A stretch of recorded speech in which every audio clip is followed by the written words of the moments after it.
ഇന്ന് നമുക്ക് കുറച്ച് പാമ്പുകളെ കുറിച്ചുള്ള കഥയായാലും. നമ്മൾ പോലും അറിയാത്ത നമ്മുടെ കൂടെ നടന്ന് വളർന്ന് പന്തലിച്ച് നമുക്ക് തന്നെ ആപത്ത് വരിക്കുന്ന നമ്മുടെ കൂടെയുള്ള ചില പാമ്പുകളെ കുറിച്ചാണ് എനിക്ക് പറയാനുള്ളത്. പാമ്പുകൾ പലവിധമുണ്ട്. നമുക്ക് അവരെ തിരിച്ചറിയാൻ എത്രത്തോളം പെട്ടെന്ന് പറ്റുന്നു അത്രത്തോളം നമ്മൾ സേഫ് ആയിരിക്കും. ആരാണ് പാമ്പ്, എങ്ങനെയാണ് പാമ്പുകൾ ഇരിക്കുന്നത്, ഇതൊന്നും നമുക്ക് പ്രെഡിക്റ്റ് ചെയ്യാൻ പറ്റില്ല എന്നുള്ളതാണ് ഇതിന്റെ ഏറ്റവും വലിയൊരു ഡിസഡ്വാൻറ്റേജ്. കാരണം ഇവര് പാമ്പുകളായിരുന്നുള്ളത് നമ്മൾ വളരെ ലേറ്റ് ആയിട്ടായിരിക്കും തിരിച്ചറിയാം. എനിക്ക് തോന്നുന്നു നമ്മൾ കുറെ ഇങ്ങനെയുള്ള ആൾക്കാർ കണ്ട് ചിലപ്പോൾ ചിലർക്ക് പെട്ടെന്ന് ഇവരൊക്കെ തിരിച്ചറിയാൻ പറ്റും. അങ്ങനെ പറ്റുന്നത് വലിയ കഴിവാട്ടോ അതൊക്കെ. യൂഷ്വൽ കേസസ് അതൊന്നും പറ്റാറില്ല. എന്റെ കേസസ് ആണ് ഞാൻ പറയുന്നത്. എനിക്കത് പറ്റാറില്ലായിരുന്നു. ഇവരെ പാമ്പുകളാണ് നമ്മൾ അറിയുന്നത് പണികെട്ടി പണ്ടാരടങ്ങി മൂഞ്ചി കുത്തി നിലം പരിശായ ശേഷമായിരിക്കും. സോ ടു ദോസ് സ്നേക്സ്, നിങ്ങൾക്ക് ഇതിനകത്ത് എന്തോ സമാധാനവും സന്തോഷവും കിട്ടുന്നത് എനിക്ക് ഇപ്പോഴും അറിയത്തില്ല. പക്ഷേ അവർക്ക് എന്തോ ഒരു സുഖീനകത്ത് കിട്ടുന്നതാണെന്ന് എനിക്ക് മനസ്സിലാവുന്ന. അല്ലെങ്കിൽ ഇങ്ങനെ റിപ്പീറ്റഡ്ലി ചെയ്തോണ്ടിരിക്കത്തില്ലല്ലോ. ചിലത് ഭയങ്കര നോർമൽ ആയിരിക്കും. ആദ്യം നമ്മൾ പരിചയപ്പെടുമ്പോഴേ നമുക്ക് എന്തൊരു സംതിങ് റോങ് അടിച്ച് നമ്മളങ്ങ് മാറ്റി നിർത്തുക. അങ്ങനെയുള്ള ആൾക്കാരെ നമുക്ക് അപ്പോഴും ഒഴിവാക്കാട്ടോ.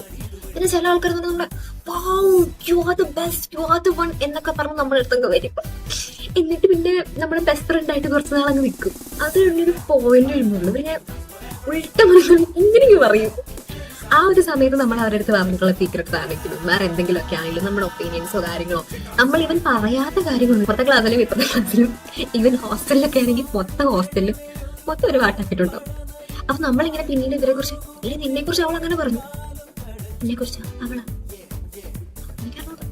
ഇതായിരിക്കും നമ്മുടെ അവസ്ഥ പിന്നീട് അങ്ങോട്ട്. സോ ഞാൻ റിയാലിറ്റിയിൽ ഫേസ് ചെയ്ത് കുറെ കാര്യങ്ങളാണ് അതൊക്കെ.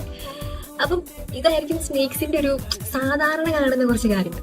ഇനി കുറച്ച് ഡിഫറെന്റ് ആയിട്ടുള്ള സ്നേക്സ് ഉണ്ട്. അത് വെച്ചിട്ടുണ്ടെങ്കിൽ നമ്മൾ ഇവരെ കണ്ടുപിടിച്ചിട്ടുണ്ടാവും. ഇവരാണ് ദ വൺ നമുക്കിട്ട് പണിയുന്നുള്ളത് നമുക്കറിയാം.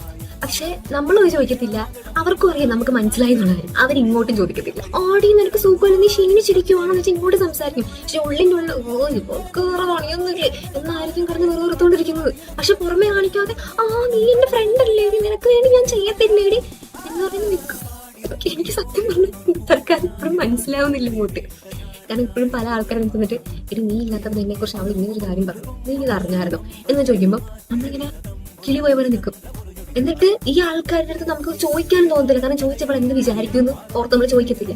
പക്ഷെ ഇവരുണ്ടല്ലോ, ഇതൊക്കെ നമുക്ക് അറിയാമെന്ന് മേ ബി ഇവർക്ക് അറിയിക്കും. എന്നിട്ട് ഒന്നും നടന്നിട്ടില്ലാത്ത നമ്മൾ തന്നിട്ട് എടി എന്തെടി വയ്യടി, നിനക്ക് തലവേദനയാണോ ക്ഷീണമാണോ എന്നൊക്കെ ചോദിച്ചു ചിരിക്കണോ അറിയണോ എന്നൊന്നും അറിയത്തില്ല. അമ്മാതിരി അവസ്ഥയിലേക്ക് നമ്മളിരിക്കുന്നത്.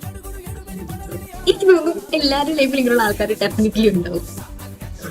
നിങ്ങൾക്കുള്ള പാമ്പുകളെ പരിചയം ഉണ്ടെങ്കിൽ ദയവീ ഒരു ഡിസ്റ്റൻസ് വലിക്കുക. ബിക്കോസ് അതാണ് നമ്മുടെ ആരോഗ്യത്തിൽ വളരെ നല്ലത്.